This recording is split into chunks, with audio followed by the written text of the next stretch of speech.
जातीवाद केव्हाचा नष्ट झालेला आहे. परंतु असल्या काही घटना जर व्हिडिओच्या माध्यमातून जर डोळ्याला नजरी पडल्या तर मनाला वेदना देऊन जातात, खूपच वेदना देऊन जातात. ही नुकतीच घडलेली घटना आहे.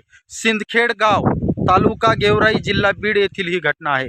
एका मातंग समाजाच्या माणसाला एका गावामध्ये काही जातीय गावगुंडांनी अग्नी डाग देऊ दिला नाही, एका सार्वजनिक स्मशानभूमीमध्ये. खूप वेदनादायी प्रसंग आहे मित्रांनो हा.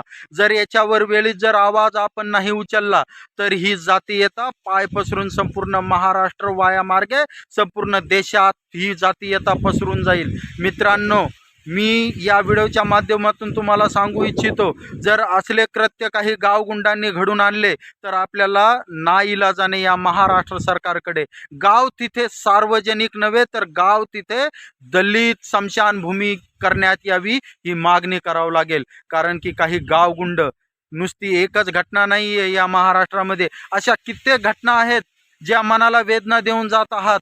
महाराष्ट्र सरकार, अशा भरपूर घटना आहेत की मनाला वेदना देऊन जात आहात. याकडे जर वेळीच दुर्लक्ष जर तुम्ही केलं, जर वेळीच जर तुम्ही लक्ष नाही दिलं तर नाईलाजाने आम्हाला संपूर्ण महाराष्ट्रामध्ये, संपूर्ण महाराष्ट्राच्या पूर्ण जिल्ह्यामध्ये, जिल्ह्याच्या संपूर्ण तालुक्या आणि गाव पातळीवर जिथं जिथं आमचे दलित बांधव राहत असतील तिथं गाव पातळीवर आम्हाला तिथं स्मशानभूमी करण्यात यावी ही विनंती आम्ही करणार आहोत. कारण